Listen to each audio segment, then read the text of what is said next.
Welcome to the Unwritten Life podcast, where we share that your deepest pain can lead to your biggest gain, and that your story is still unwritten. Now introducing your host, Tim Sawhook. Welcome to the show today, everybody. I'm so excited to have you on board for another episode of the Unwritten Life podcast. As always, I am your host, Tim Sawhook, and I'm really happy that you joined us here today for a little bit of hope, encouragement, and motivation. We have another great conversation for you today on the podcast, but before we get into that, we do have a little bit of housekeeping. I wanted to thank you for downloading the episode last week and listening to Kendra Zaru's podcast.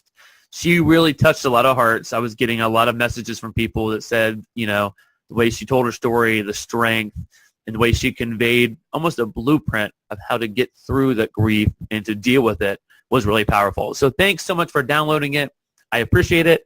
And again, we continue to ask you to spread the word. Share the podcast with people. If you are enjoying it, please leave a written review on iTunes and just keep on helping spread that message of hope. That's what it's all about. And I know a lot of you guys have reached out to me and are feeling that hope, and I really appreciate that. Well, in today's episode, I'm going to do something that I haven't done yet before. If you've been listening, as you well know, that we cover a variety of topics on the podcast. The stories are powerful, they're raw, they're real. Sometimes it may not be easy for you to listen to or get through. But I'm never going to steer away from a conversation just because it's hard. I think it's very important that all these stories need to be told, no matter if they're difficult to listen to or not. And along those lines, I'm just going to say today that listener discretion is advised. I know that some of you have told me that you do listen with younger ears around sometimes. And with that in mind, I just wanted you guys to know that today. But like I said a moment ago, we have a great episode today, another powerful interview, and I want to get right into it. So my guest today, she is a mom, she is a wife, she is a survivor, and she is a great friend of mine. Here is my conversation with Michelle Cousins.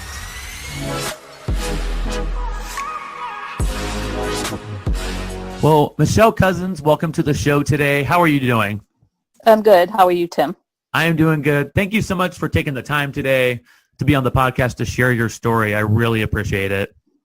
Thank you for letting me be here. Yeah, no, this is going to really impact a lot of people's lives. But before we get into the meat of your story, while you're on the podcast today, tell us what it was like before you got married. How did you meet your husband and things like that? Okay. So I have always considered myself to be a very outgoing woman before a young girl. Lots of friends of both sexes, men, women, boys, girls. So I met my husband through mutual friends that we had, a young lady and a young man that I knew and that happened to know Dan, but for some reason our paths had never crossed before. And I worked with this young lady, Denise, and her friend Mike would come in all the time. So at one point they were like, you know what, we think you would be an awesome fit for our friend Dan, and he's looking for a date to a wedding. Why he had replied to a wedding invitation that he was going to bring a guest when he wasn't dating anyone, I don't know, but he needed a date. So they said to me, would you be up for it? So I was like, sure. So they actually arranged for Dan and I to meet before the wedding so we wouldn't be totally uncomfortable. And we met mid-May of 91 at a local Chinese restaurant with Denise and Mike. So it was kind of like a double date type thing. And I actually happened to be celebrating. That was my last day of finals, and I was going to be preparing to graduate from school. Denise and I both were. So we met that night at the Chinese restaurant. My first impression of Dan was that he was really nice looking. Very nice looking. I was super nervous, but the night went well. The only thing I can say is Dan was very shy, very shy. And I was more of an outgoing person, so it was hard to get to know him. He didn't put a lot into the conversation. Right. But he asked if I wanted to go to that wedding with him. It was like the following week. So I said, yes, I would. And I can remember my family and friends asking me after that night, what did you think of Dan? And I said, to be honest with you, he seems like a nice guy. Totally not my type, though. Very shy, not outgoing. So I said, I'll go to the wedding with him, but after that, not going to see him anymore because he's not my type. Right. So we went to the wedding together, and the first half of the night, again, trying to get conversation out of him was like pulling teeth. And I started thinking in my head, all right, halfway through the reception, I'm going to tell this guy I don't feel good so he can take me home and I can have a good night. So you were going to bail on him at the wedding? I was, because he just didn't talk. He was like so shy. So we got to the reception and things turned around because the Boston Bruins happened to be playing a playoff game the night of this reception. Okay. And they were playing it at the bar next to the function, as part of the function hall. So we would pop over there during the reception to check on how the Bruins were doing. And he had like a couple of beers and, I had a couple of wine. And lo and behold, between watching the Bruins and the couple of beers, he loosened right up. And, they couldn't shut him up. So it turned out, we did get along. And I actually didn't get home till 4 a.m. that night from the wedding because we were just having so much fun talking and being together. And we're pretty much inseparable after that night. So you were 23. You were just getting out of college, finishing finals, and you guys had started dating and had become inseparable. What was it like after that? It was good, but looking back now, I think there was some situations that I should have taken more seriously, but at the time chalked up to just being young and in love. There was one instant when we were out at a local club here on the South Shore. I had gone out with my girlfriends for the night. Dan had gone out with his friends, and we happened to end up at the same place, not planned, just happened to end up there. And I had run into a friend from high school that I hadn't seen for about 5 years. As I previously said, I had always had a large circle of friends, which included both men and women, or boys and girls, if you want to go back that young. So I had gone over to give this friend, who happened to be a male, a big hug. I was excited to see him. We had been great friends in high school. When out of nowhere, Dan came bolting across the bar, yanked me back from my friend, started yelling at me in my face about what did I think I was doing. He saw that, to the point that I think it alerted the doorman or the bouncer, if they're called, of what was going on, and came over and had to remove Dan from the club and check on how I was doing. And my friends questioned me at the time saying, you really want to be with someone like this? And I was like, he didn't mean anything by it. He loves me. Right. He doesn't know that this gentleman and I have been friends from before. So I I made excuses for him, which, looking back now, that's not rational behavior. Right. Well, at this point, did you think, okay, even though this is negative attention, I'm still getting attention. Someone really wants me and is claiming me as theirs, so it's okay. I feel like... Exactly. Okay. So what was it like after that first time that happened? His drinking became, I was always kind of worried about it. Did he drink too much? And then I would kind of play it off. You know what? We're in our early 20s. That's what being in your early 20s is supposed to be about, doing all those things you want to do now, having too much to drink, having the shots. So again, just kind of played it off that due to age, the fact that he was a guy maybe, and that liked to go out with his friends and get drunk. So at this point, you do have some cause for concern. Some of your friends, some of your girlfriends are saying, are you sure this is someone you want to be dating long term? But you're really just, hey, he's young. We're both young. People drink. It happens. He really loves me. That's why he's being protective of me, things like that. Is that what you're feeling at this point? I was. And I think part of me felt too, because as I said earlier, Dan was very nice looking. And the fact that someone that nice looking, I felt, was so interested in me and wanted to have a relationship like this with me. I was so happy and excited. I see he was like a catch, that, right. to be so nice looking, but to want me. So again, it's about being wanted, getting that attention, being, even if it was negative, you were still getting that attention, and that created value for you. You felt valuable. I did, yes. So as this progresses, you guys have been dating for a while. Did you guys start talking about marriage? We did, yep. And I was, again, very excited to think that someone like Dan would want to spend the rest of his life with me.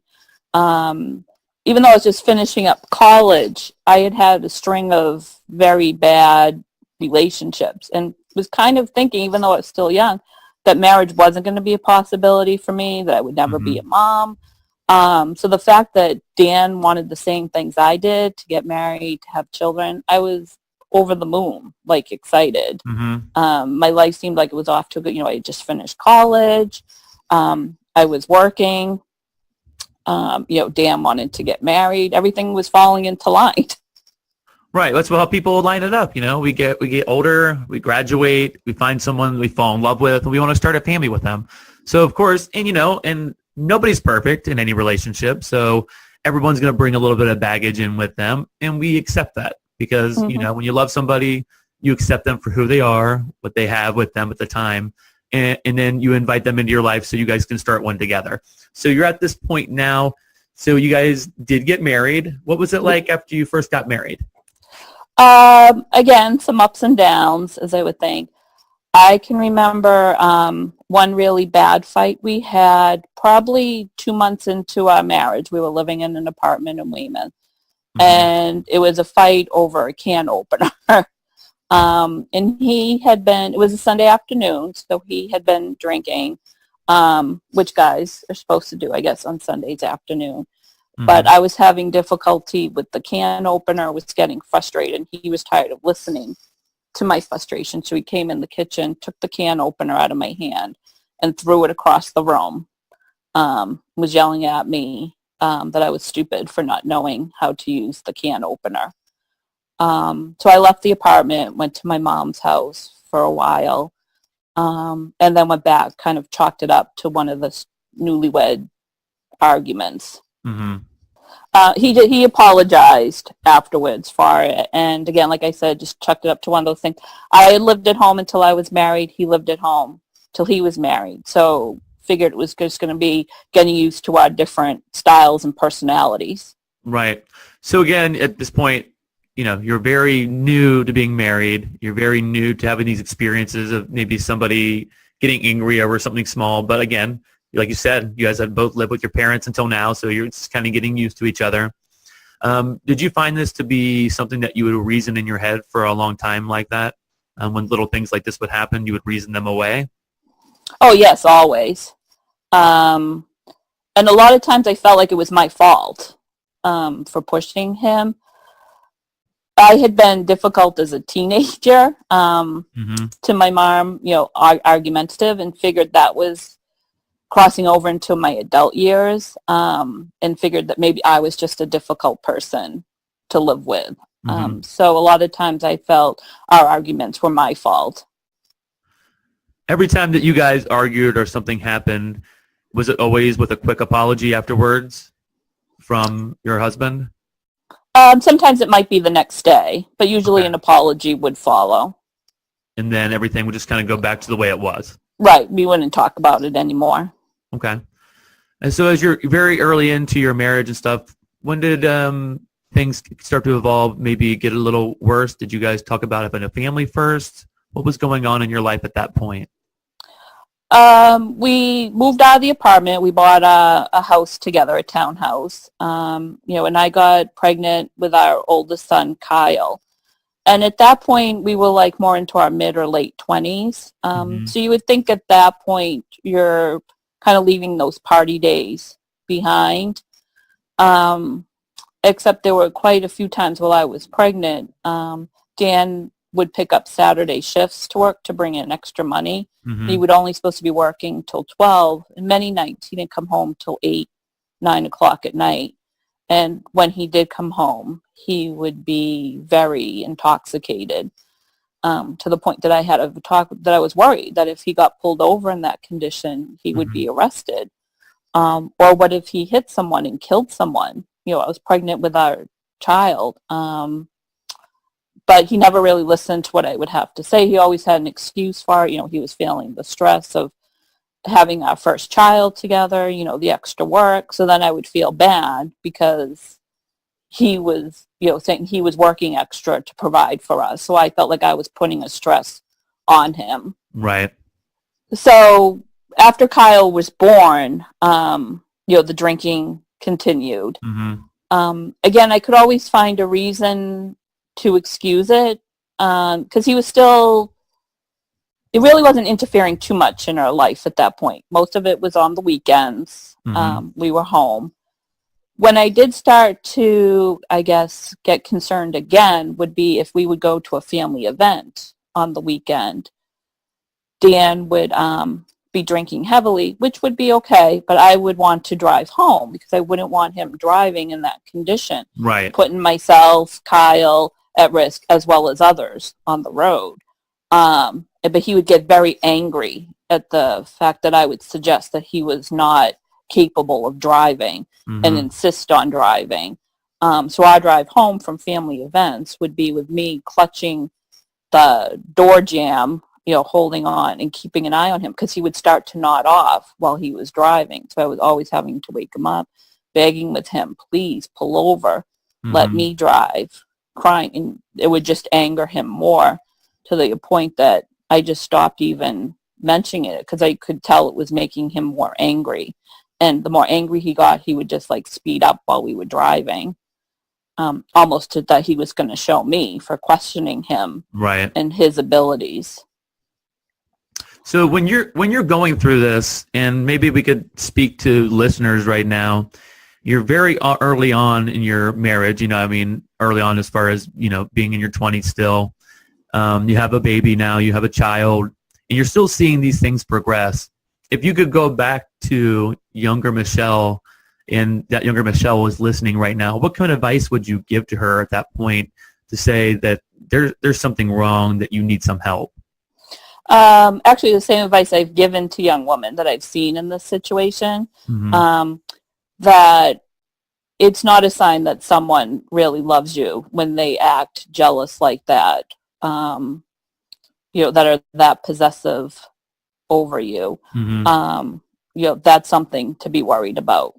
If you're in a trusting and loving relationship with someone, they should trust the fact that you do have friends, other people that you want to spend your time with. That's not a sign that they love you. And your value shouldn't come from feeling that someone loves you. The way that I felt, oh, wow, someone's actually in love with me. That shouldn't have been so important to me at the time. Yeah, but I think it's important to recognize that even that you felt that way and you wanted to feel love, there's nothing wrong with that. That doesn't mean that you should be open for any kind of abuse or in a relationship where someone is really dominating or domineering, correct? Correct. I think that is a great tip, and I hope people who are in this or maybe know someone who's going through that early on to get that help and to recognize that. How did things progress for you going further? It started to that I would, looking back now, I see my circle of friends got very small. I think because my friends felt frustrated watching what was going on. They could see maybe things that I couldn't see, and that frustrated them. Dan didn't like me really going out with friends. I had a child, so I should be home with that child and, with him, taking care of him. Why did I need to be out with my friends? I should be happy with the life that I had at home. So sad, a lot of my friends I didn't see anymore. And as time went on, I would say about 4 years after the birth of Kyle, I became extremely depressed, very depressed. Wasn't wanting to take care of myself, wasn't wanting to take care of Kyle, didn't really care about anything.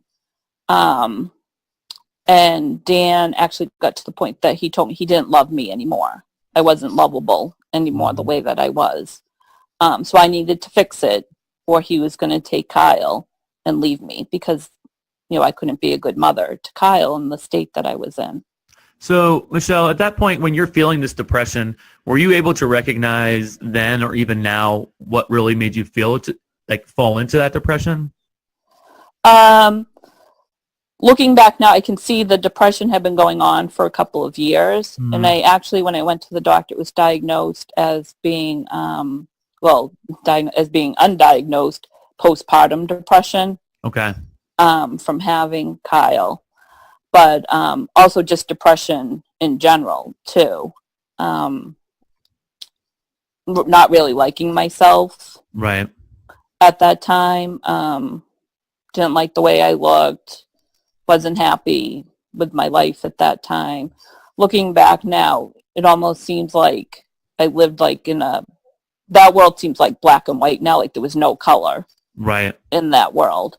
Um, and the doctor referred me to a therapist also, as well as putting me on an antidepressant. Mm-hmm. So, and recommended that Dan come with me so we could try to work through these things together so he could understand what I was going through.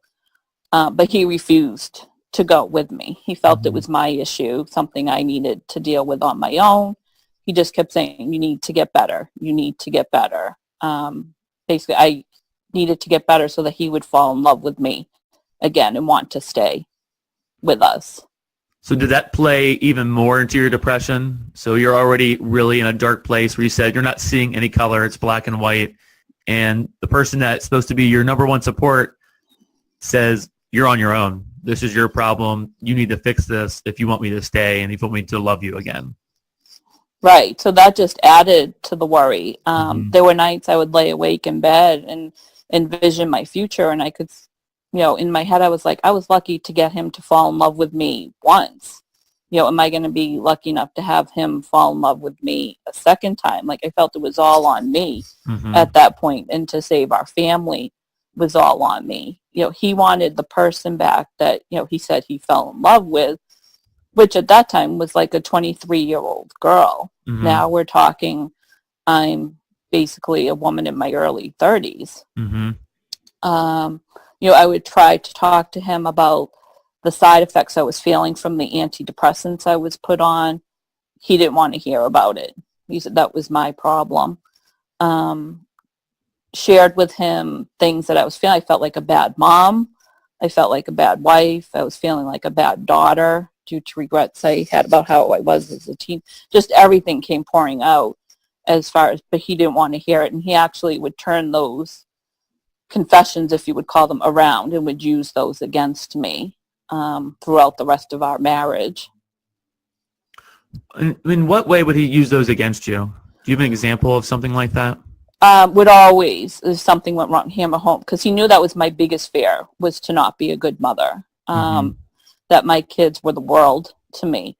So he would always throw that up, that I was not a good mother to the boys.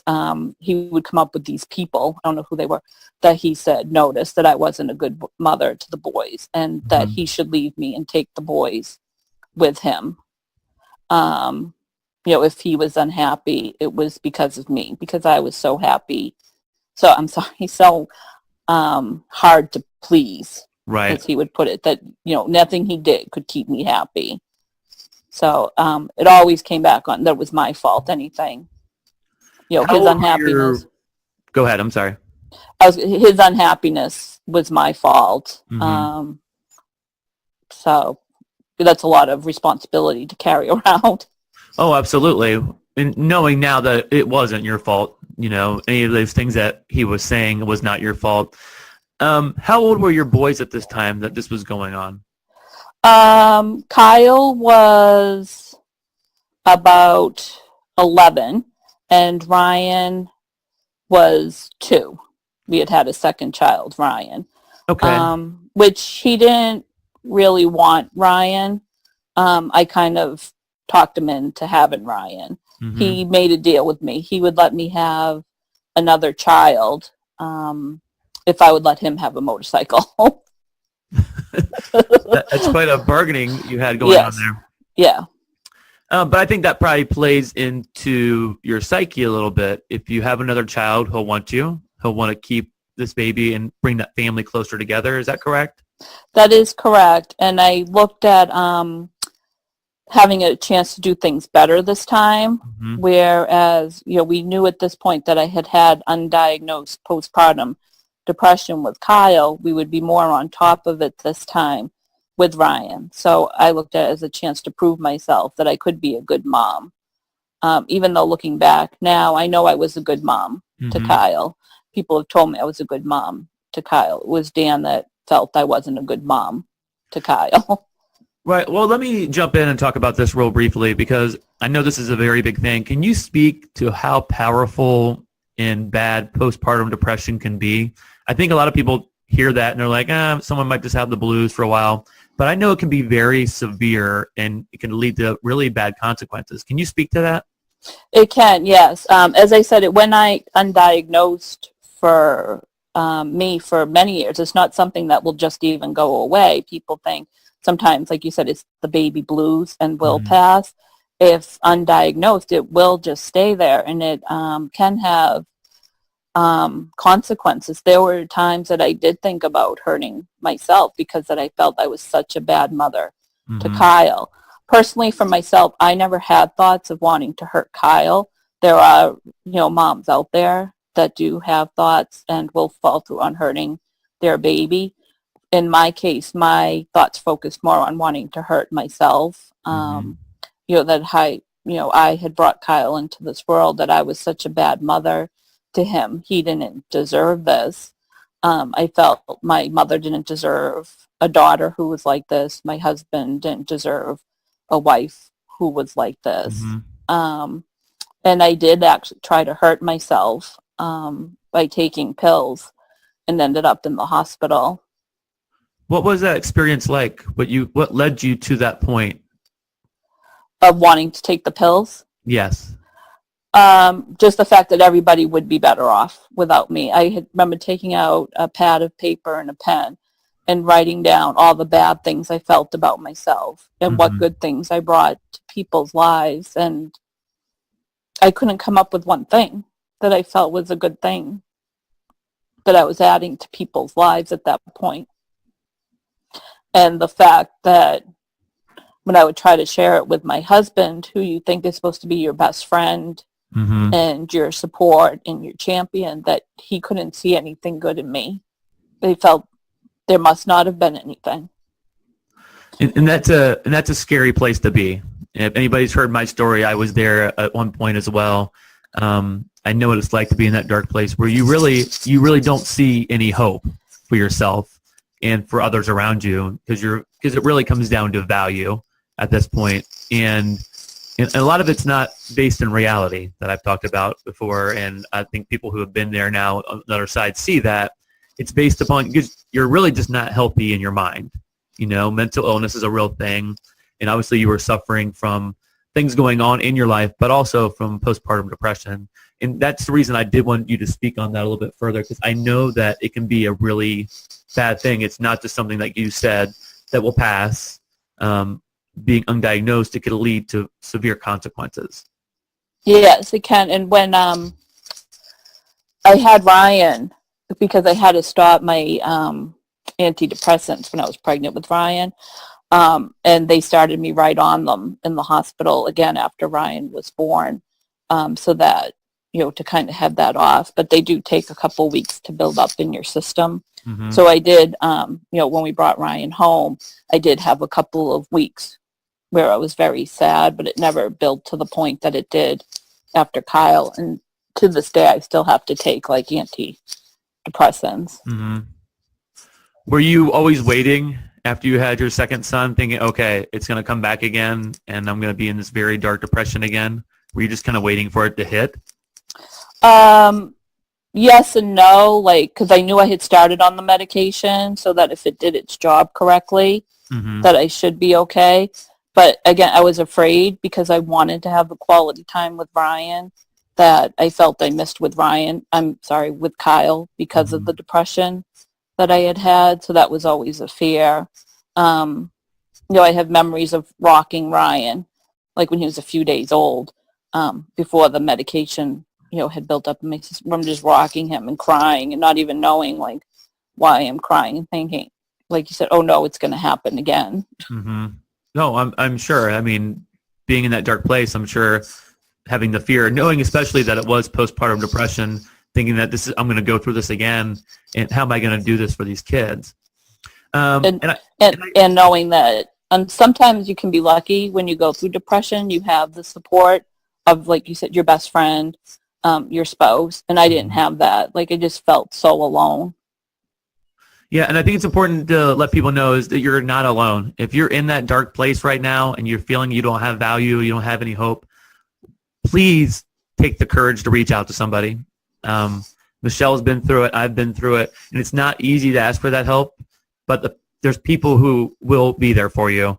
So don't feel like you don't have any value. Don't feel like you don't have any way out. Please reach out to anybody. If you're listening right now and you're feeling that way, you have value and you matter, and your people in your life need you. So just reach out and stay positive as much as you can.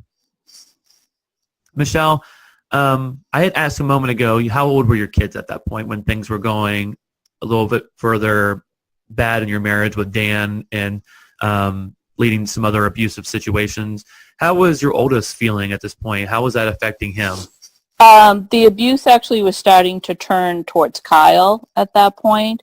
Around the age of 11 or 12 for Kyle. Kyle and Ryan are 9 years apart. Mm-hmm. So Kyle, I can remember it mostly like age 12 for Kyle, where it would become almost a battle of wills between him and his father. Kyle always liked to wear socks to bed at night. Mm-hmm. And for whatever reason, Dan didn't think Kyle should be wearing socks to bed at night. So they would have a fight every night about it. Something so silly as socks. Mm-hmm. And I would try to intervene by saying, it's not harming him. To me, if he's doing something that's going to harm him in some way or is wrong, that's when we should step in. Mm-hmm. A preference about wearing socks to bed, Dan's thing became that he felt it was disrespectful on Kyle's part. He was going to respect him whether he wanted to or not.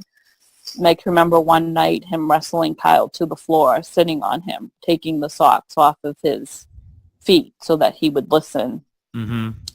to him. Other times, like if he felt that Kyle wasn't paying attention to him, he would hold him at the like around his neck, kind of right under his chin, to force Kyle to look at him while he was talking with him. There were times he would sit on Kyle, like on his bed, forcing Kyle if he felt Kyle wasn't looking at him. We never had a peaceful family dinner. Mm-hmm. Dan always would find fault with me or with Kyle, and start, a fight at dinner. I should go back a little and explain at this point, Dan's drinking had escalated to a point where he was drinking every day. He would mm-hmm. leave work early. He would always be home about 3:00. And the first thing he would do when he came in the house was to pop a beer before even coming up to see us. He didn't think he had a drinking problem when I would bring it up to him because he said he only drank beer. So you mm-hmm. can't be an alcoholic, he felt, if you only drink beer, which isn't true. Right. At that point, he was drinking like a 36-pack a day to every 2 days. He was running to the package store to get that. Wow. So I should say, so it had escalated quite a bit at this point, mm-hmm. Where he was, angry. Kyle would leave the table at night because he wouldn't want to argue with his father. Dan would follow him away from the table to continue the argument. And Ryan, who was 3 years old, would be running after Dan, trying to grab onto his leg, saying, "Stop yelling at my brother," because he couldn't talk. I'm sure. So, to have that sight of your 3-year-old trying to protect like his 12-year-old brother is just, it's horrible. I'm sure it was devastating. It was. As a mom to see that, I'm sure probably at this point you felt like, I've let this happen. I've let us get to where we're at right now. I did. I felt that way. Like, it's one thing for him to treat me that way. Mm-hmm. But for me as a mother to let that happen to my children, I really felt like I had failed them. As a mother, it's my job to protect them. Mm-hmm. And to have my 3-year-old doing something that I should have been doing, it's pretty bad. So you had talked about Dan, your husband, at points sitting on your son, making him look at him, being all about the control, basically. Did things ever get physically abusive, or was it just more of a verbal type thing with your children? Mostly, he would put Kyle down in the way that he used to do me. Kyle played baseball, and Dan, when he would get mad at him, told him he was a horrible baseball player. He didn't know why the team wanted him anymore. He was good at trying to find what he thought were insecurities in people or their weak spots and using it against them. Would make fun of him if Kyle talked about a particular girl that he might like at school. He was 12 years old. Right. Why would any girl want to like him? He was nerdy looking. He was a geek. He was stupid.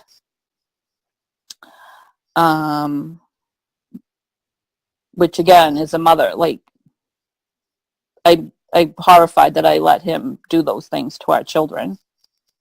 I bet. So what did things look like going forward from there? Things are increasing, the drinking's increasing, the verbal abuse, the demeaning, everything is increasing. What was happening next? Things just seemed to fall apart very quickly after that. In the fall of 2009, I had to go in to the hospital for a day procedure. I had a pap smear that came back very irregular that showed like pre-cancer. So I had to have part of my cervix removed, which is very common, not common, but can happen a lot with women. It wasn't serious, but Sure. It was a day surgery. And the doctor had told us that because of the type of surgery that I had, Dan and I couldn't be intimate for like 6 weeks following that. The day after the procedure, Dan again was drunk, which at this point had become pretty much his natural state of things. Right. And said no doctor was going to tell him what he could do with his wife. And proceeded to do what we weren't supposed to do for 6 weeks. Basically, he raped me, knowing that the doctor had said not to do that, and he caused further damage by doing so, and didn't let me go back to the doctors. Afterwards, there was a lot of bleeding. I don't want to go into graphics about it, but a lot. Sure. And he would not let me go back to the doctor because then the doctor would have known what had happened.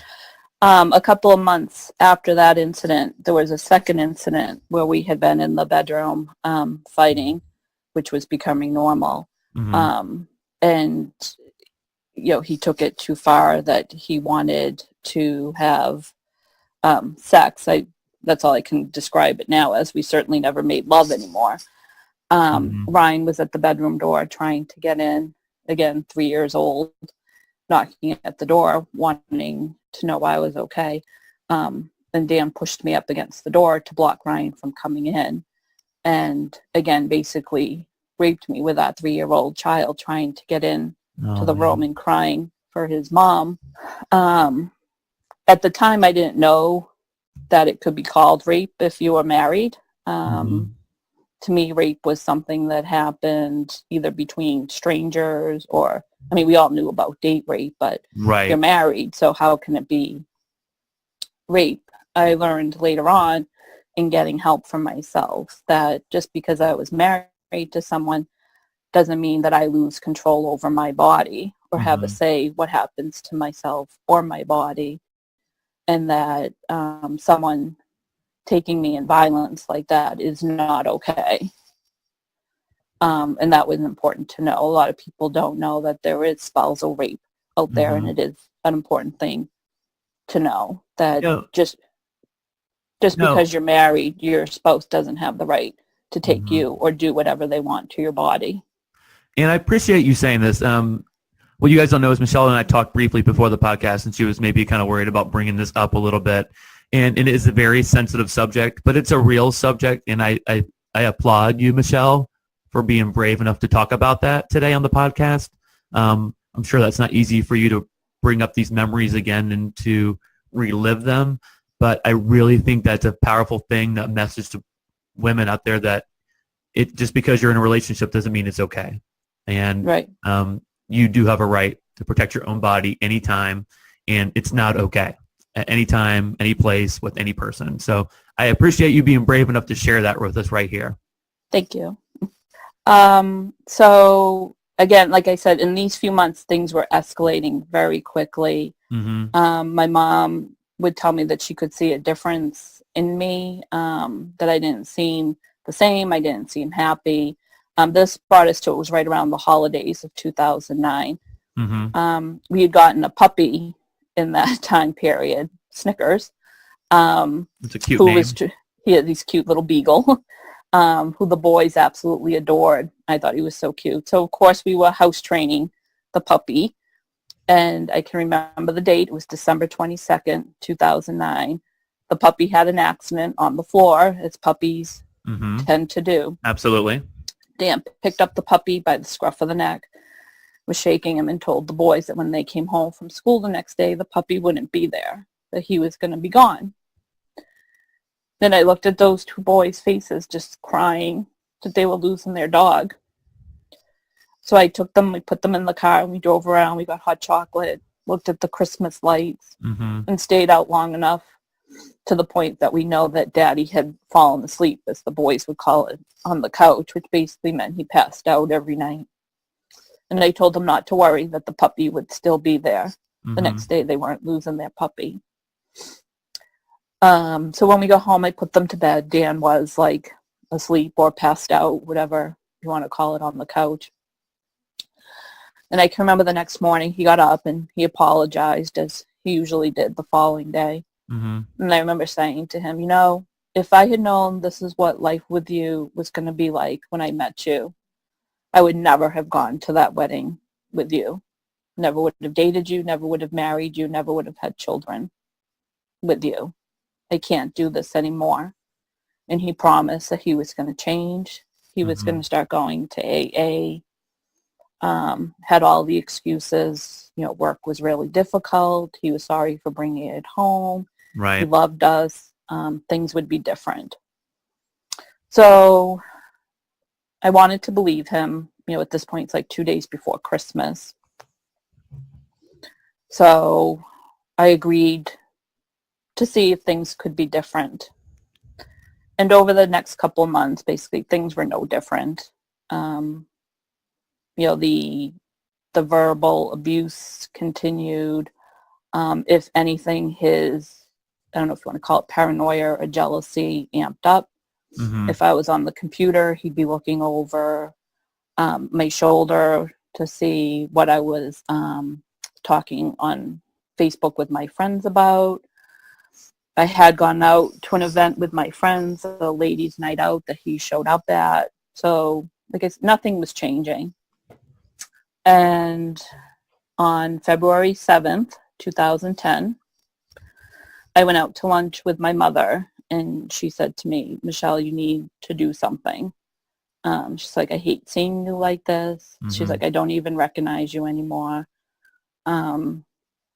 She's like, I think I know that Dan has a drinking problem, because I shouldn't put here. I had tried to hide it from my friends and family, what was going on in our life. Nobody knew about the verbal abuse, the physical abuse, the sexual abuse.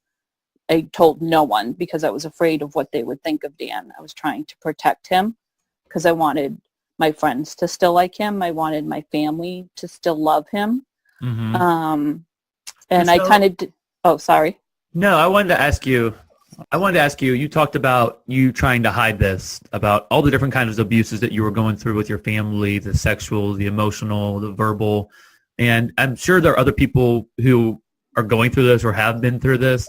What are some of those signs that maybe as a family member would see their loved one hiding something? What would be a way that we hide or shield them so no one knew that was going on? Are you talking the ways that I would hide it, or signs family members should look for in their loved one? Well, both. If you want to speak to either one.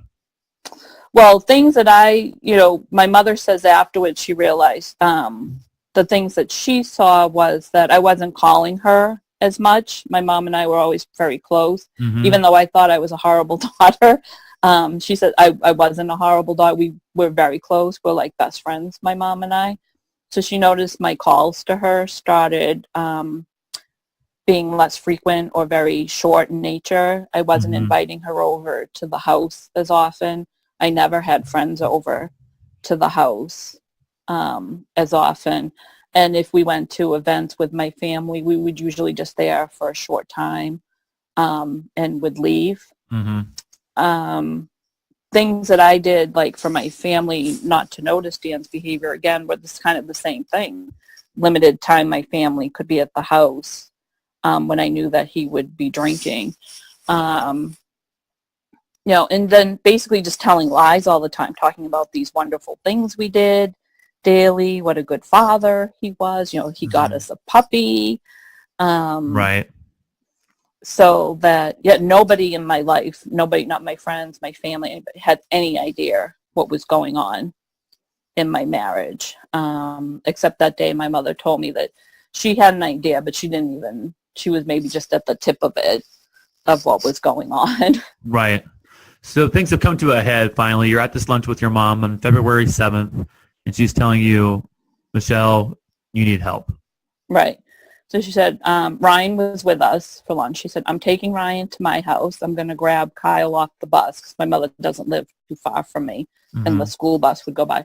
She's like, you need to go home. You need to have a talk with Dan.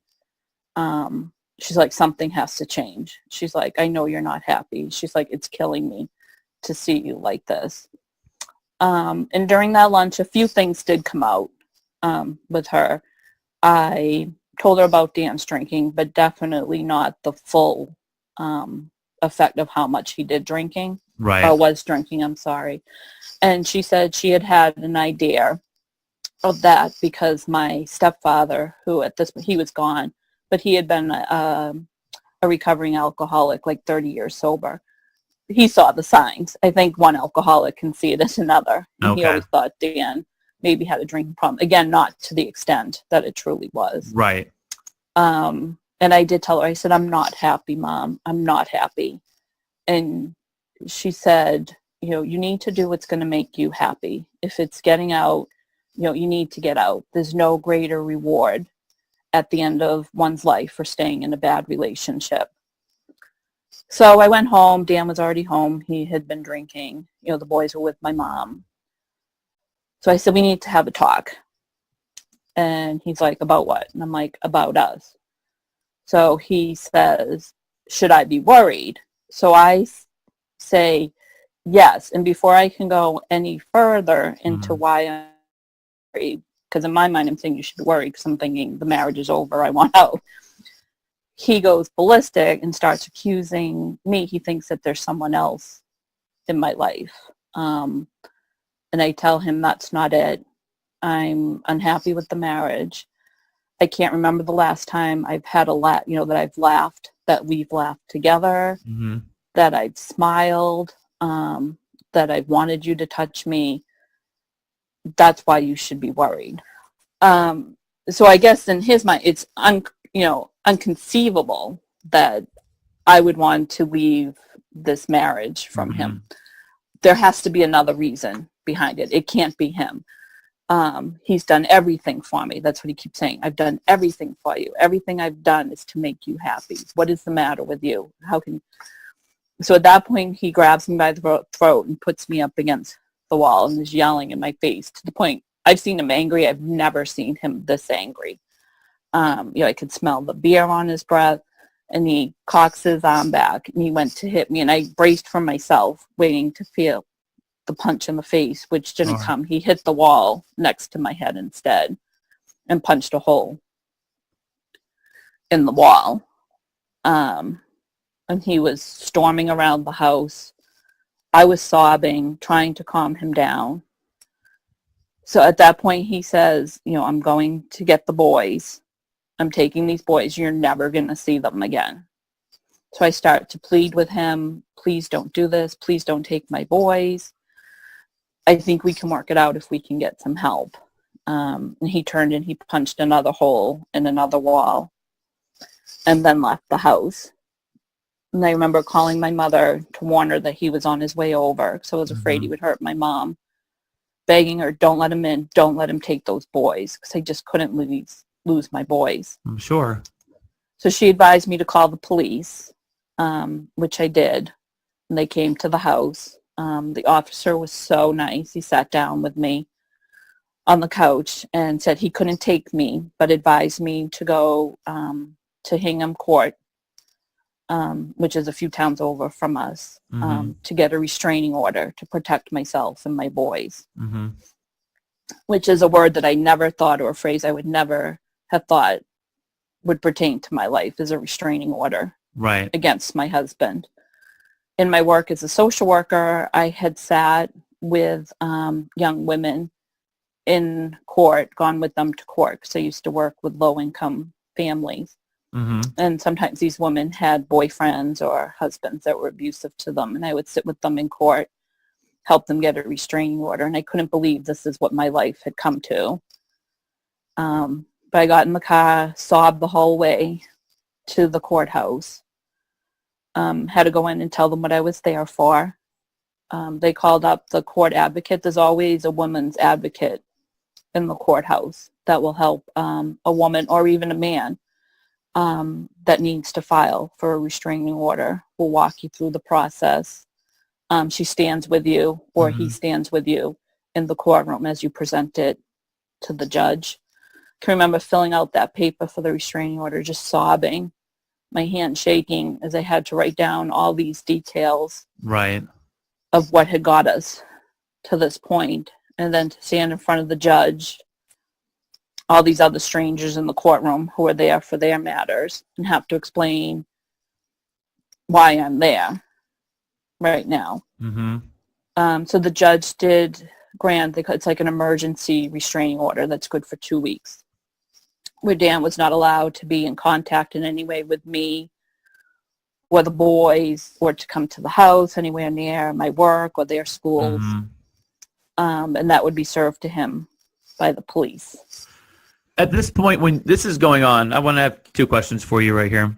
One, how important is it for people who are going to be going through this process? They're going to be having to go file this restraining order, to have that advocate there for them, to know, because I'm sure it's very scary, like you were saying. You were shaking, you were sobbing. There's people sitting there as you have to spill out your life in front of them, but while you're there, how important is it to have that advocate there?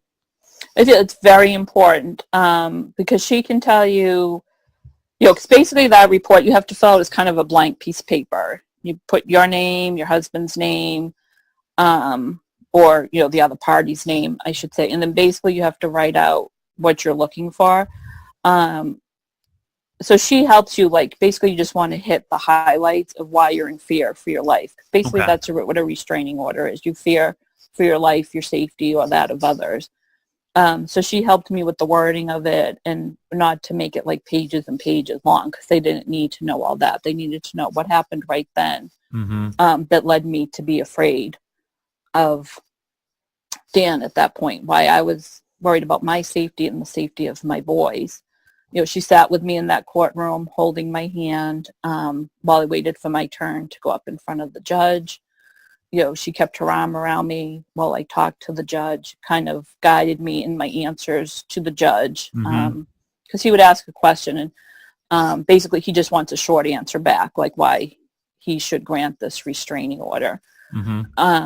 And she actually helped me over the next 2 weeks. She would call to check in with me, prepared me for what the next step was going to be when we went back to court. And at that point, I felt like she was the only one kind of on my side. When Dan left the house that day, he's never been back to this house, since that day. But then when I had to tell my family why he had left, and all the dirty secrets came out, nobody believed it. Like my mom knew I was unhappy, but then when I started telling her more about it, she kind of thought maybe I was exaggerating it, Right. I think, or downplayed the fact of the rape that I talked to her about. Right. So my family actually was on Dan's side when he first left this house. How did that make you feel? So you finally get to a point where you're being brave enough to get that restraining order, to get Dan out of your life, get him away from you so you're safe, get him away from your children so they're safe. Then you go to your next trusted source beyond who you think would be your spouse. And you start spilling your story to them, telling them your truth, and they start to side with the person who's been abusing you for these years. What was that feeling like for you? It's so lonely. Like I was so alone, and to feel that I had to defend myself against my family, because when I started to talk about Dan having a drinking problem, my sisters were like, well, we see you drink when you go out, you know, you like to go out and have a good time. And to explain that it went further beyond that, Right. it kind of came back to bite me in the butt, because I had done such a good job of protecting Dan from my family, wanting to make sure that everybody still loved him, Mm-hmm. that they didn't see the problems in our marriage, that now nobody could believe it of him, you know, that he was this person that I was saying that he was. You know, so he was able to call and talk to my family every day, you know, because he wasn't able to contact me or the boys, but he was at my mother's house all the time crying. You know, he didn't understand how this could happen. My brother-in-laws were taking him out for a beer, like, Oh, man. and nobody was there for me at this time, except for my best friend, who is actually a social worker herself, Mm-hmm. and kind of saw beyond like my lies, and she'd gone on vacations with us, so she kind of had a glimpse, and I think she knew me so well that she knew I was telling the truth. So she was there for me, but to not have your own family believe you, I can't even describe that feeling. I'm sure that was very isolating and alone, especially when, like I said, you had taken that chance to be brave, and then to realize that since you had protected him so well and told so many different lies that they believed it, that you were still alone. When did that start to change a little bit? When did they start to believe you and maybe kind of finally feel the truth or see the truth? So after the initial restraining order was due to expire, because you get that emergency restraining order for 2 weeks. Right. And then a data set for 2 weeks from there, which Dan is allowed to be present for. So he was pleading his case about how he wanted to make our marriage work. He wanted to be let back into the house. Fortunately for me, the judge didn't see that as a smart idea. And Dan actually, he couldn't hold it together in court and actually got mad at the judge, started yelling at the judge, kind of showed his true colors there. So he was ordered by the judge to go to AA and to anger management classes before he would be allowed to have any interaction with me. And he could only have supervised visits with the boys at that time. Mm-hmm. You know, he was angry with the judge because how was he going to work on his marriage, getting his life back? You know, basically the judge told him, you need to work on yourself first. Mm-hmm. So then he went to work on my family, trying to get them to convince me to drop the restraining order. And when they weren't willing to do that, you know, they kind of wanted to stay out of it. They started to see some more of his true colors. He verbally attacked my mother one day, broke a window, trying to get into her back door. You know, someone putting on an act like that, they can't carry, you know, you can't pretend for a long time. Right. Your true colors are going to come out. And my family, you know, came to me, they feel really, really bad that they were taken in, I think, by him. It still comes up once in a while. I know my mother, especially, she's talked about, you know, how she hates herself for the fact that she wasn't there for me in the beginning, that she was Mm-hmm. taken in by him. But that's what he does, too. You know, he can pretend. And I think part of it was my fault for not reaching out to my family during those dark times, sharing with them what I was going through. You know, I couldn't blame them that in one afternoon, all this truth comes spewing out, and they're kind of like, what? Like, everything has seemed fine for years. Right. Well, I still don't think it's appropriate for you to say it was your fault. I think that's probably the mindset from years of you going through this. But it's not your fault because you couldn't reach out. You couldn't. Mm-hmm. You were in that dark place. Your husband had taken complete control over your life and your children and your value and everything. So I don't want you to think it's your fault. Maybe, hopefully people have seen signs, maybe. Yeah, but I want you to know right now you didn't do anything wrong. I'm sure I think you know that at your core because we've talked about it, but you're an amazing woman, Michelle. And so don't even, as of today, to say it was my fault. It wasn't your fault. You're right. And my family at the time came around me. They helped as much as they could. They were there by my side each time that I had to go in to renew that restraining order. Good. Because that day, February 7th, 2010, changed my life. I wasn't going back anymore. And I have to say, it was scary. It's a scary decision to make. I was only working part-time.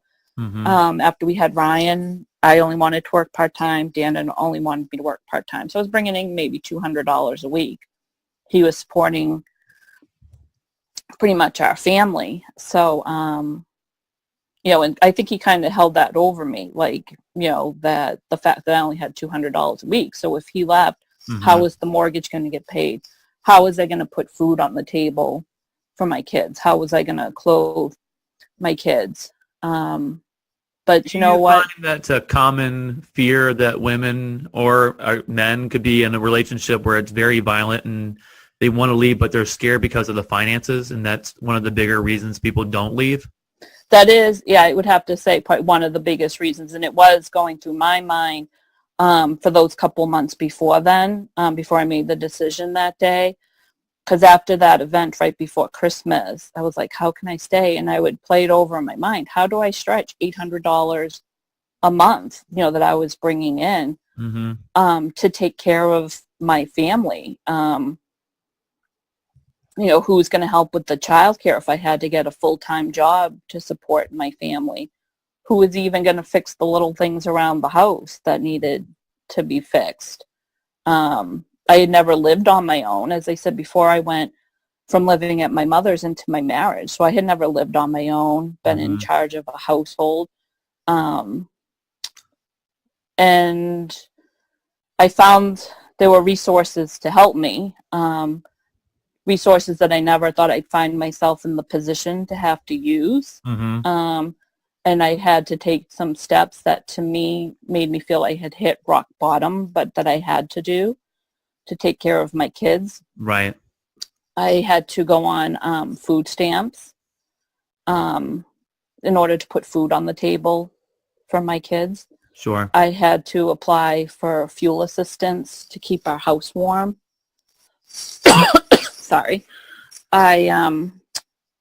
After some time when the bills started coming in and I was taking care of the bills, I realized that Dan's drinking problem was eating up actually most of our money, because he was buying a 36 pack of beer every day to every 2 days. Mm-hmm. And things were being charged. He was actually going to bars, strip clubs, charging it. So I had to file for bankruptcy in order to be able to keep my house, to keep a roof over the kids' head, to be able to pay the bills that needed to be paid, like our electric bill, water bill. Right. Those aren't things I ever thought I'd see myself doing. Like bankruptcy, I always felt was for, and this is a term I'm going to use from the past of how I used to think, but was for losers, that didn't want to pay their bills. Right. Who files for bankruptcy? But when you're getting a $10,000 credit card bill from Packy store purchases at bars and strip clubs and just everything, that I didn't know what was going on. Again, I was making $200 a week. How was I going to pay that? And maintain my mortgage for food stamps. That was basically, I thought, for moms that didn't want to work. Right. Um, Well, I but think what's important to say here is that you had to go to some serious extremes to get out of that relationship, to get away from that violence, to get your kids away from it. And you doing things that you never would have thought, like you associated with bad people, that only bad people do these things, only people who don't want to work, or you said quote unquote losers who, didn't pay their bills did that. But that was a reality for you. And I think you should wear that as a badge of honor that you did that as a strength thing. You were building yourself back up, and you had to go all the way to the bottom to do that. But that was okay for you. And I am thankful now, and I tell other women out there, I'm thankful those resources are there. Mm-hmm. And actually, those resources are there for the people like us. Those allowed me to get myself and my boys out of a bad situation when I needed them. Like I said, to provide food for my children, to keep my house warm, to start fresh from debt that really wasn't mine. I mean, my name was on it too, but right. So that was kind of like rock bottom for me. But all I kept thinking, and through all that though, I was happy. I was happy every time at the end of the month that my checking account read zero, but all my bills were paid. And we were still in our house, and my boys weren't hungry, and we were warm. And I did that on my own. I was happy, and I saw my boys were happy. We were laughing together. We had dinners where nobody was fighting. So that was all. It was all worth it. Right. For me. And over time, I got myself a full-time job in the social work field, helping other people. And I didn't need those resources anymore, but I was thankful they were there to help me get out of that situation. And I'm glad that they helped me get out of the situation so that my boys now know that it's not okay. My biggest fear, I guess, was with my boys, I didn't want them to grow up thinking this is okay. This is how I can grow up to be. I can treat my wife or my girlfriend like this, and it's okay because my mom did it. And if my mom could do it, then why is it wrong? Right. And I didn't want them to turn out to be like their father. I didn't want them to be an alcoholic. I didn't want them to be so angry at their life and everybody around them. Well, you should be very proud of you. I'm proud of you that you broke that cycle and you saw that, even though it was so hard, so scary, so dark, and you had to do things that you didn't think you would ever have to do. But like you said, it was the little things that made you happy. It wasn't about having all this money and all these funds and things available. It was just, hey, we got through dinner and we're laughing. We're not yelling at each other. Look, we're sitting around. I might have $0, but I paid my bills. My kids are fed. I'm happy. And I don't think you can understate the value of being happy and having that sense of having hope again, to see a future for yourself and your boys without that violence and that darkness. So you should feel really good about what you did and should still feel great about it today, which I know that because you're on the podcast and you're sharing your story, and that it's very hopeful for others. It is. I have come across a few women in my line of work that talk about it, and I share my story with them. And I do tell them, I'm like, I'm not going to lie, it's not going to be easy. Like, you're not going to have money. When my kids wanted to go for an ice cream, and I couldn't even afford that, and I'd cry. But then I had the triumphs of the first time I changed my shower head in the house by myself. Because as I had said before, I always lived with someone to be able to do those things. But I painted a room by myself.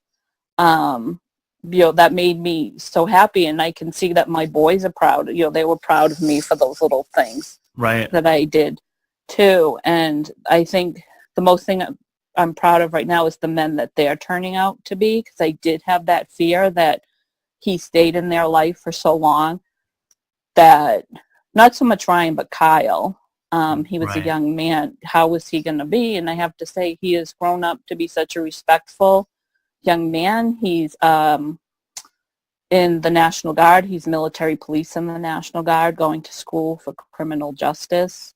Is That's amazing. very respectful to me and his young brother. And Ryan has turned out to be a great young man, which I couldn't hope for anything more. I'm in a very loving relationship now with a gentleman named Mike, who, as fate would have it, was an alcoholic before I met him, but has been 12 years sober. Well, congratulations to him. Thank you.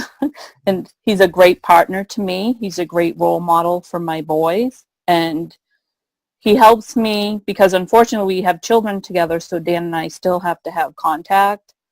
And he still tries to blame me for a lot and manipulate me for a lot. But Mike is good at keeping me grounded and letting me know those are like the tricks of an alcoholic. Right. And he tries to prevent me from falling back into, not valuing myself and realizing that, that's what an alcoholic does. Right. And I think it's good that you've grown so much now that you don't believe those lies anymore, and those aren't true because you've seen where you were at, what you went through, and where you're at now. And it's good that you can see yourself in a positive relationship, and a loving relationship, a supporting relationship, and how important that is to you and to your boys, what an impact that's been on your life. That is what a great feeling that must be for you. It is. It is a great feeling to know true love, true partnership, friendship, and to see my boys have a healthy role model to look up to. That's awesome, Michelle. You've done amazing things with your life since then. Like I said, you got into the role of being a social worker because you wanted to help people in your same situation. And I know you don't do that anymore. What do you do now in the same light that you get to help people? I'm still a social worker, but I'm doing hospice work now. Where I come in, my hospice team is invited into someone's life kind of at the end of their life of a terminal diagnosis. I do work, a lot of people think hospice might be for older people, but I have worked with some women and men in their 30s and up, into their elder years. And I really like my job. I'm there for, the final stages of someone's life to help them pass peacefully from this world into the next. And I have noticed with some of the people that I've been given the pleasure to know that they do have regrets at the end of their life too. It's amazing. Some of the women that I have met, their years span, and some have been in abusive relationships too and still struggle to this day, with the choice that they made. And we talk through that so they can pass peacefully. Women who are in their 90s that back, when they were in their 20s and 30s, you didn't leave, an abusive marriage. You stayed in your marriage. And they have regrets about that. And then other women who did leave and like me, didn't have money maybe to raise their children. So they struggled. Did they do the right thing? So I get to talk to them, talk through that and help them find peace at the end of their life and to find, to value themselves and to feel good about the decisions that they made. That is amazing, Michelle. I'm sure you didn't think years ago when you were in that dark place. I mean, we talked about you taking pills and wanting to end your life, that you would be here now, first of all, being very strong and courageous and sharing your story for others, but also you're being with people who are at the end of their life who, this is it. They're talking about all the regrets, all their feelings, and you get to help them say, it's okay. It's okay. You made the right decision. And I don't think that can be understated how amazing that is, that you're there for someone like that, especially for those families, that you're such a good support for them, that you're there helping that person pass peacefully on. So you should be really proud of that. It is. I feel very lucky to be able to do the work that I do right now, and that these families and these patients invite me into their lives, at this time. Michelle, you went through a lot, abusive, sexual, verbal abuse. What bit of hope and encouragement could you offer for somebody who's going through this right now, or maybe has been through it and now they're dealing with the aftermath? What's something that you could offer them right now? that it will get better, that you are a strong person. You don't deserve that no matter what anybody tells you. You have value. There are people out there that love you, that want to help you. There's resources out there to help you, and so many people that want to see you succeed, and that you can succeed, that you deserve happiness. Like my mother told me, there's no greater reward at the end of our life for staying in a bad situation. We all deserve happiness. Mm-hmm. There's nothing selfish about wanting to be happy. Absolutely. I think that is amazing advice. And I have Michelle's contact information I'm going to put in our show notes. So if you have anything that you want to ask her that you're going through, she is an amazing resource, and she has agreed to answer any of your questions, any emails, things like that. And there also is the National Domestic Violence Hotline, and that number is 1-800-799-7233. And again, I will also put that in the show notes as well. Don't forget that there is hope out there, guys, and that you can get the help if you need it, and that there is somebody waiting for you on the other side to do that. Michelle, thank you so much for being on the podcast today. I really appreciate your time. I appreciate your strength and your honesty. Thank you, Tim. Thank you for letting me be here today. Absolutely. Well, what a privilege it was for Michelle being on the podcast today. We really can't thank her enough for coming on and being willing to share what she called was her dirty little secret. Not that a lot of people knew about that in her life, and that she was able to be brave enough to come on and share that. So we really appreciate that, and can't take away how powerful that was. Listening to Michelle's story, there are so many different takeaways about value and how our value is placed so many times in other people's hands. And it can be different in a friendship, relationship type of way, where a lot of times we get our value from our friends, how they perceive us, or maybe a boyfriend or a girlfriend. But really, it took on a whole new meaning of value in this relationship, in this marriage, with being at the hands of the abuse. The value really came into play. And you could tell in her story where she felt like, this guy is really good looking and handsome. I don't deserve anything like that. I don't deserve anyone like that. And that feeling of being loved and being claimed really set her apart in that way, where she let other things slide because she was afraid, who else is going to want me? And I know a lot of us deal with that. You might be dealing with that right now, where you just feel like you have a one-way ticket on the Hot Mess Express, and nobody wants to be part of that, and it's scary. But I don't want you to get in a place where you can't get out because you feel like, hey, who's going to want me right now? So I am willing to let anything slide just to be claimed, just to be loved, just to be valued.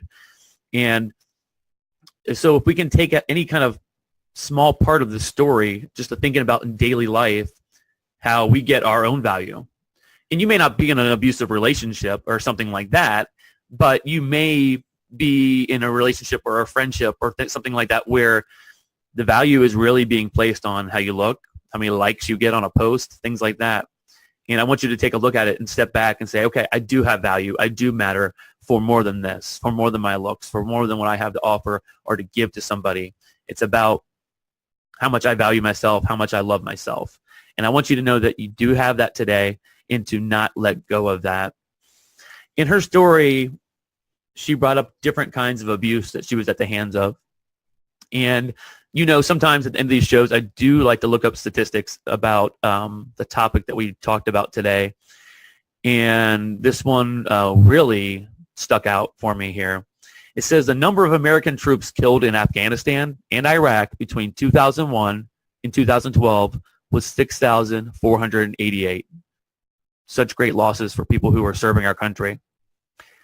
But the number of American women who were murdered by current or ex-male partners during that same time was 11,766. That's nearly double the amount of casualties lost during war.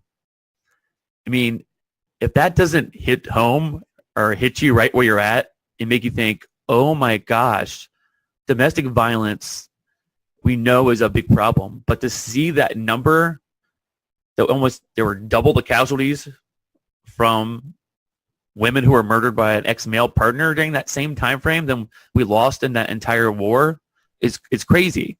And it's such a scary thing, and that's why we need to keep on putting this in the spotlight, keep talking about it, so we know those people can get some help, and the people who are in it, they can see that they have hope to get out. And something that Michelle talked about, and that women and some men also suffer from during these types of things, is they're kind of held captive by three different types of abuse in a domestic violence situation. There is the physical abuse, the emotional abuse, but the one that Michelle talked about at the very end, which I think can really hit home for men and women, is the financial abuse. And Michelle talked about, at the peak of everything going on, when she wanted to walk away, she was scared because she was only making $200 a week and thought, how am I going to feed my family, feed myself, take care of this house, warm the house, keep my kids safe? And that really played into her being scared to leave. And I'm glad she talked about really humbling herself and using those services that are available, like the food stamps, the heat assistance. And when you're in those situations, now you realize this isn't for people who are deadbeats, who are losers. These are people who really need the assistance. And I think it was amazing and brave and strong of Michelle to talk about that, because it's probably not easy, again, to tell everybody, oh, I was on food stamps and I had this and that going on. But you know what she talked about? She was happy. It didn't matter that she didn't have the extra money every month. It didn't matter that she couldn't go buy that ice cream for her kids. It didn't matter that she had an abundance of wealth and things like that and all these materialistic things. She said even when her bank account was at zero, she was happy. When all they had was just the food that day and the clothes on their back and that heat for that night, she was happy because she didn't have that violence every day. They could have a normal meal. She could make accomplishments in her home, and she was happy. And I think there's a lot to be said about being happy. I think a lot of us settle for things because we're comfortable, because we don't want to leave that comfort zone, even though it may not be in a good situation. And we also trade comfort zone for happiness sometimes. And I think if you listen to Michelle's story, use her as an example for courage that you can step out, get out of that situation, and be happy again. Michelle also talked about the job she's in now, be it that it's a tough job, very hard to be with people in that very last moments and days of their life, that she found that when she could help them pass to the other side, that so many of them still had regrets and things that they had never had resolved. And it made me think, and hopefully it makes you guys think also, is what am I holding on to? What's it going to be like for me at the end? What am I fighting for?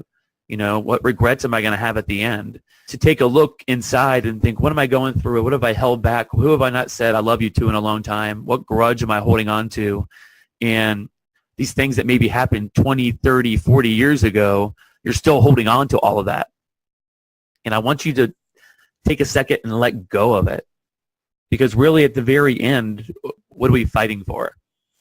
And to not be that person with all these regrets at the end and all these build up animosity and anger and grudges and things like that. Just to take a breath and let it go. Give it to God and let go of these regrets and do not have anything like that at the end. I think one of the greatest quotes was from Michelle's mom in this podcast. She said, there is no greater reward at the end of one's life for staying in a bad relationship. That is a big wow moment. Take a minute and think about that. And I don't think that necessarily has to be a relationship abusive one.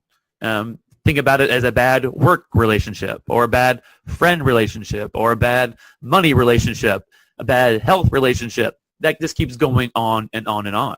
There is no greater reward at the end of one's life for staying in a bad relationship. So you think about that today. What are you fighting for? What are you holding on to?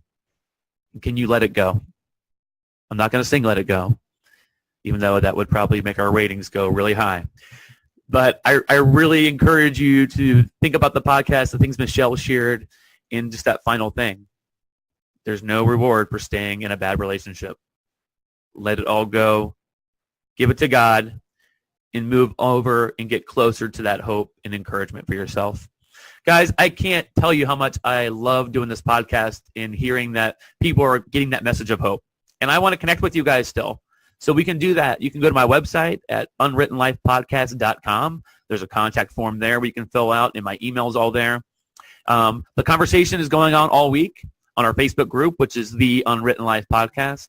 And then if you want to see pictures of people that I post about during the week, you can check us out on Instagram at the Unwritten Life Podcast.